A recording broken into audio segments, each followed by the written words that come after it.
umpisahan muna natin doon sa ay mismo kapwa nila DDS. Ito. Bakit daw hindi ko sinishare yung scandal ni Marcos, yung bagong video? Sandali, yan. Biruin mo ha, kapwa na po nila DDS, mga bossing, syempre, yung hari ng mga vlogger ng mga DDS, wala pong iba kundi si Banat Bay. Hindi sineshare, hindi ipinagkakalat, at hindi po kinakagat yung mga pautot nila na merong tatluhan. Nakatalik po ang ating Pangulo, asawa ng Pangulo, at yung tinatawag nilang si tupig-tupig daw ho, mga bossing. Bakit? Syempre, alam niyo naman ho, mga kababayan, na talagang AI na AI Di ba? Alam nating lahat, AI na AI ho, mga bossing, yung video. Aanga-anga ka na lang kapag ka ikaw ang nagsabi na hindi yan AI. At totoo yan. Pakinggan nyo mga bossing ha. Yung banat ni Banat Bay, doon po sa mga kapwa niya, mga uto-uto na mga supporter ng mga Duterte. At doon sa mga uto-uto na mga vlogger ng mga Duterte. Pakinggan nyo ho. Bakit daw hindi ko sinishare yung scandal ni Marcos, yung bagong video? Alam mo, una sa lahat, halata naman kasing AI. Ay, kung sasabihin niya sa mga DDS, masasaktan yung mga DDS, pinagkakalat nila Meron pa silang ipinapakita. Etong litrato na ito, etong video na ito, walang ka-AI ito. No? Totoo ito. Ganun ang pagpapakalat nila Di ba mga kababayan? Aray ko, masakit. Ito naman kasi mga DDS. Alam nyo, ang ginagawa na lang nila mga kababayan, mga boss chief, sir, ang ginagawa na lang po ng mga DDS, wala na. Lubog na ho kasi sila doon sa paniniwala nila Doon sa mga doon sa mga kampon nila o yung mga kampon, may kampon sa kanila Nahihiya na lang po mga magsibaliktaran yan. Kaya ang ginagawa nila, ipinipilit nila na mapatanggal, mapasibak, mapaalis si Pangulong Bongbong Marcos. Sa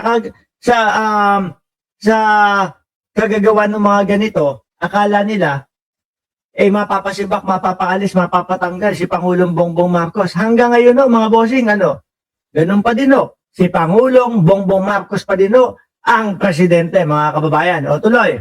Diba? Pangalawa, dapat focus lang tayo dun sa flood control scandal at dun sa impeachment ni Marcos. Dapat na... Wala nga kayong masabing dyan maituro o kung paano nyo maiwewe si Pangulong Bongbong Marcos yan sa flood control.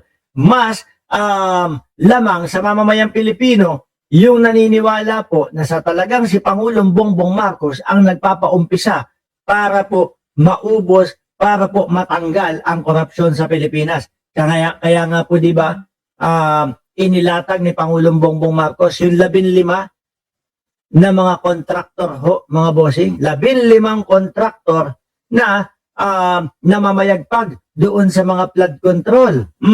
Matutok tayo dun. Hindi sa kung ano-anong chismis na wala namang ebidensya. Aray ko. Yung isa, yung nagpakalat nito, yung kalbo. No? Kawawa naman. meron pa. Mga PI kayo. Ang bababoy nyo. May mga ganun pa no? Tapos sasabihin lang ng mga kapwa nila. Actually, hindi lang naman po si Banat Bay ang nagsasabi ng AI at walang katotohanan at panchismisan lang yung estilo nila Pati po mga kapwa nila, mga DDS, nagkukomento mga bossing na yung ginagawa nila ay walang katotohanan at walang ebidensya. Sabi ni Ma'am Delia Rosario ng Cereza po, si Shaolin, yung nagpakalat. Oo. Parang may ganun no?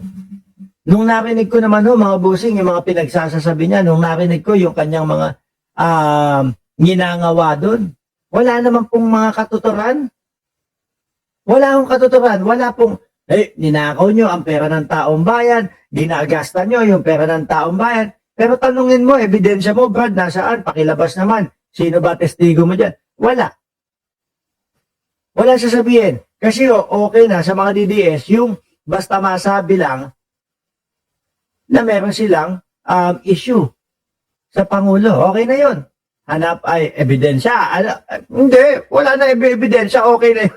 Ganun lang ho ang mga DDS, mga kababayan. O, tuloy. Papatunayan mo na nagtatalik sila, pangit ang katawan niya. Di ba? Eh, yung kahit nga yung parang inihit-hit, hindi naman mapapatunayan na droga yun. Eh, pwede nga sabihin naman na ano lang po yun, yung ginagamit ng mga Arabo, tisa. Oh, wala na.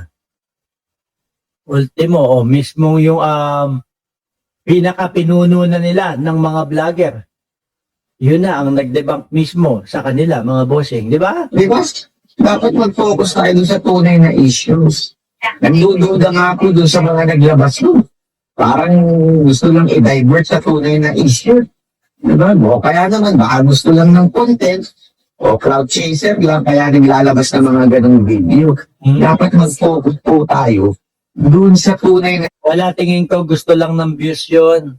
Ano, kung magpo-focus naman kayo diyan sa sinasabi ninyo na tatargetin si Pangulong Bongbong Marcos at iuugnay sa mga flood control at diyan sa mga ghost project, Diyos ko, boss.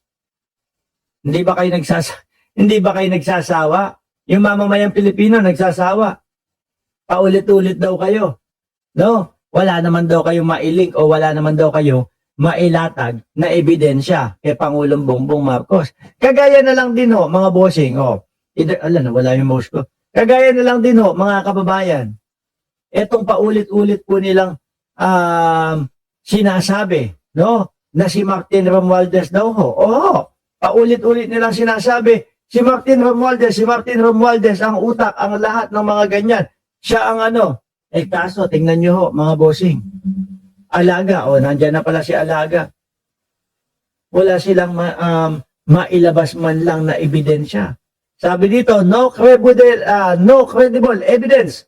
Romualdez insists on innocence as DPWH ICI push plunder raps. Hanggang ngayon ho, ganyan pa din ho yan, mga kababayan.